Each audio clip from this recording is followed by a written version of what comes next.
Hello everyone. MCQ current affairs का जो चल रहा है, तो आज इसमें हम 27 दिसंबर का करंट अफेयर्स देखेंगे। देखो, जो भी क्वेश्चंस आपके होते हैं उसको आप इंटीग्रेटेड वे में चीजों को वर्क करोगे तो वो काफी फायदा होगा। ग्रेजुअली आपको धीरे धीरे करके वर्क करते चलना है। कुछ लिमिटेड जो क्वेश्चंस होते हैं वो उस पर जब वर्क करोगे कंटिन्यूअसली तो वो एक्यूमुलेटेड आपको काफी फायदा होता है। इसमें फर्स्ट क्वेश्चन है, ये देखो, इकोलॉजी और इन्वायरमेंट से रिलेटेड जो भी आपके क्वेश्चंस होते हैं, जो स्पीसीज ये वो काफी आपके इंपॉर्टेंट होते हैं। खास करके जो स्पीसीज इंडेंजर्ड हैं या क्रिटिकली इंडेंजर्ड हैं या एक्सटिंक्ट इन वाइल्ड हो जाते हैं, उसमें से आपका यूज होता है। तो ये आपका है Namdapha flying squirrel that was recently in news is endemic to which Indian state और यूटी। इंडेमिक का मतलब क्या होता है कि किसी उस पार्टिकुलर एरिया में ही मेनली वो पाया जाता है। तो ये जो नामदफा आपका स्क्वायरल है ये, तो ये कहाँ है? अरुणाचल प्रदेश में है। ठीक है, तो इसका आंसर आपका सी हो जाएगा। ये एक जो है नॉकटर्नल स्पीसीज है। It is rare nocturnal. Nocturnal का मतलब ये होता है कि आपका ये नाइट टाइम में एक्टिव होता है। ठीक है, नाइट टाइम में ये एक्टिव है और डे टाइम में अपना वो स्लीप करता है।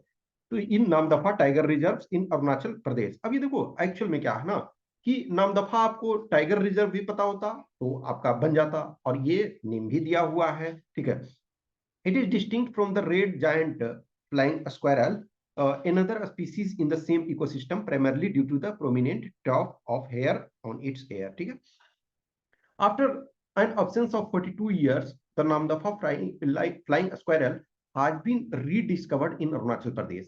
It is endemic to Arunachal Pradesh. तो यही आंसर आपका था।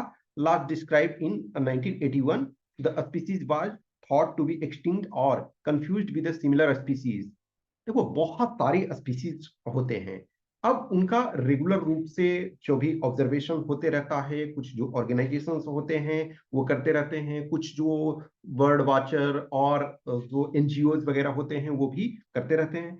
तो ये देखो, ये क्रिटिकली इंडेंजर्ड है। तो जब क्रिटिकली इंडेंजर्ड होते हैं उसको आपको जानना चाहिए। ठीक है, तो ये आपका जो IUCN का शेड्यूल 2 में है। ठीक है, तो इसके बारे में आपको जानना है। सेकंड ये क्वेश्चन है, which country is not a member of, not आपको ध्यान रखना है, member of organization of petroleum exporting countries. तो इसमें से कह रहा कि कौन नहीं है? कॉन्गो, गैबोन, नाइजीरिया और कतर। जो ओपेक है, ओपेक जो है organization of petroleum exporting country, ये एक कार्टेलाइजेशन है। कार्टेलाइजेशन, कार्टेलाइजेशन का मतलब क्या है कि एक कार्टेल, एक समूह बना लेते हैं, और उसके बाद जैसे पेट्रोलियम क्या है, पेट्रोलियम एक ऐसा रिसोर्स है जो सारे जगह नहीं पाया जाता है। जैसे इंडिया, चाइना, ये सब कंट्री क्या है, इंपोर्ट करते हैं। ऐसा नहीं है, इंडिया में भी हम कुछ प्रोड्यूस करते हैं लेकिन वो सफिशियंट नहीं होता है। तो इनिशियली जो ओपेक बना था वो 5 कंट्री को मिलकर के बनाया था। फिर उसके बाद 13 कंट्री इसमें हो गए थे। फिर अभी जो है एक कंट्री, वो अंगोला जो है, वो उससे हट रहा है, तो इस वजह से ये आपका 12 हो गया। तो इसी वजह से ये न्यूज में है। फिर 10 कंट्री जो है ओपेक प्लस के मेंबर हैं। अभी देखो, इंडिया जो है वो सबसे ज्यादा अभी पेट्रोलियम जो है वो रसिया से इंपोर्ट कर रहा है, ये भी आपको जानना चाहिए। तो इसका आंसर होगा कॉन्गो। कॉन्गो नहीं है इसमें, गबोन है, नाइजीरिया है और कतर आपका है।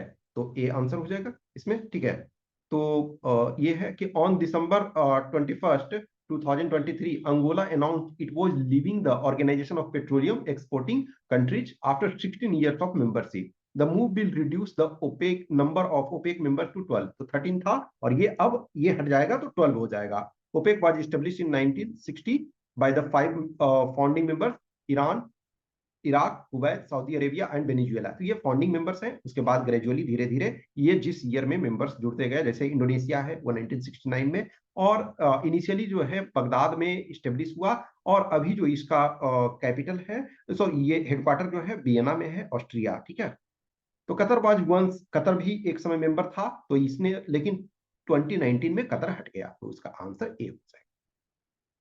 क्वेश्चन नंबर 3 है, एज पर the India skills report 2024 which state is the most preferred state to work. अब ये देखो 2024 है, इसका मतलब ये नहीं है कि 24 अभी आ गया, अभी हम 23 में चल रहे हैं। लेकिन जो रिपोर्ट समटाइम, जैसे देखो ना, कुछ रिपोर्ट होता है तो 23 चल रहा है तो 22 का आएगा, कुछ समटाइम ये होता है एडवांस होता है कुछ ढंग से। तो ये जो इसके अनुसार है, सबसे अच्छा जो प्रीफर्ड स्टेट टू वर्क जो आया है इस रिपोर्ट में, केरला। एक चीज ध्यान रखना, बहुत बार सिचुएशंस ऐसे होते हैं कि जो डिफरेंट पैरामीटर्स लिया जाता है, तो कभी आप किसी स्टेट में रहे हो तो आपको लगेगा ना कि यहाँ वर्किंग एनवायरनमेंट बेटर है, लेकिन हर जगह ये सब एब्सोल्यूट नहीं होते हैं, बहुत बार थोड़े फ्लॉ भी होते हैं, but at the end of the day हमें क्वेश्चन जानना है, तो इसका ये सी हो गया। ठीक है, तो टू सिटीज जो कि केरला के टू सिटी हैं, कोच्चि और Thiruvananthapuram in Kerala have emerged as the most preferred places to work among the youth in India according to recently published India skill report 2024। तो ये इसके अनुसार जो ये है, तो इसके बाद आप जैसे देखो जनरली जो है ना कि 18 टू 28 21 एज ग्रुप के लिए ये ज्यादा प्रीफर्ड डेस्टिनेशन एक तरह से है। जो जैसे अभी क्या होता है कि हम यूनिवर्सिटी से जो कैंडिडेट तुरंत पास आउट होकर के निकले हैं, तो उनको जॉब में जरूरत होती है, जॉब के लिए ही मैक्सिमम लोग जो पढ़ रहे हैं वो जॉब के लिए ही पढ़ रहे हैं, तो ये प्रीफर्ड एक डेस्टिनेशन के रूप में इमर्ज हुआ है। नेक्स्ट आपका है where is India first planned AI artificial intelligence city to be developed according to the expression of interest issued by UP electronics corporation limited.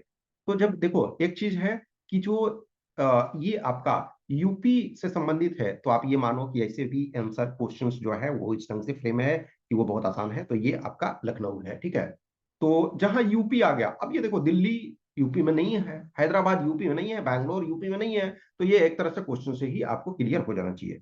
तो लखनऊ विल बी डेवलप्ड आज the country's first artificial intelligence city.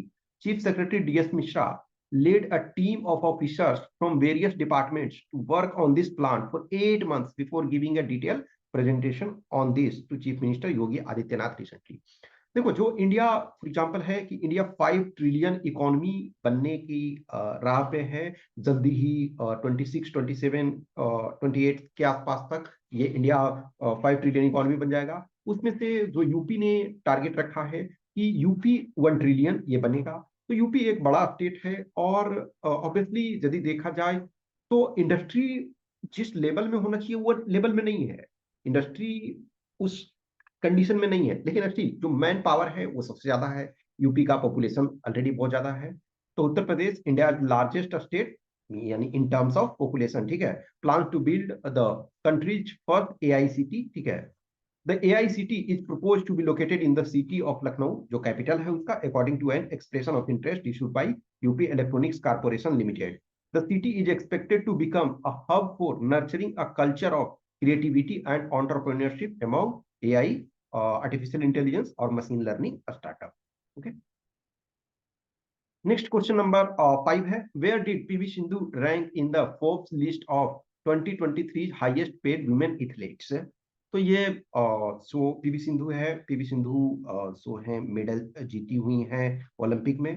तो जब कोई भी India में, और खास करके अभी जैसे ये न्यूज में इस वजह से भी कि अभी देखोगे कि जो हरियाणा के रेसलर्स हैं, तो बहुत सारे रेगुलर रूप से अभी न्यूज में देख रहे हो कि मेडल अवार्ड्स को वो रिटर्न कर रहे हैं, तो इसके संबंध में भी ये चीजें जानना है। तो इसमें इनका जो है 16th रैंक है। ठीक है, तो ये है कि Forbes has released a report on the highest paid female athletes for the year 2023, while India's PV Sindhu 16th ये 16th पे है on the list with earning estimated to be worth 7.1 million US dollar। Poland's Iga Swiatek ranked first with a whopping 23.9 million। तो ये obviously है इनसे more than 3 times है। ठीक है, लास्ट क्वेश्चन इसमें है, which football club became the first English club to hold 5 major titles simultaneously in 2023। देखो इस टाइप का सिचुएशन होता है कि आप मल्टीपल मेडल्स है, मल्टीपल टाइटल्स है, मल्टीपल विन्स 1 ईयर में करते हो, तो वो काफी इंपॉर्टेंट ये हो जाता है। तो इसमें जो है डिफरेंट टीम्स दिए हुए हैं, चेल्सी, लिवरपूल, मैनचेस्टर यूनाइटेड और मैनचेस्टर सिटी। अब ये देखो ये इसका आंसर जो हो जाएगा वो मैनचेस्टर सिटी हो जाएगा। ठीक है, तो जिद्दा सऊदी अरेबिया में है, December 22। From league champions to European champions and now world champions, Manchester City added a 5th trophy in 2023 to their bulging collection when they beat Palmeiras 4-0 in Friday's Club World Cup final to cap their remarkable year. ठीक है, तो ये आपका जो है City are the first English club to simultaneously hold the Premier League, FA Club Cup, UEFA Championship League, UEFA Super Cup and FIFA Club World Cup crowns. ठीक है, which delighted manager Pep Guardiola held as an outstanding achievement. तो ये जो है Manchester city ने ये record बनाया है। तो इस ढंग से कुछ चीजें जो भी जैसे चलते रहता है, कोई भी इंपॉर्टेंट इवेंट इंसिडेंट उस ढंग से है तो उसको आपको जानना चाहिए। I hope you enjoy the session. Questions आपको रेगुलर बेसिस पे, देखो कुछ कुछ चीजें हैं कि शॉर्ट में आप नोट्स को प्रिपेयर करते जाओ, थोड़े थोड़े चीजों को करते जाओगे तो वो, अब हर जरूरी नहीं है कि हर डिटेल को हम लिखें, कोई जरूरी नहीं है। सिंपल कोई ऐसा इंपॉर्टेंट इवेंट इंसिडेंट होता है तो आपको करना चाहिए। Okay, thank you.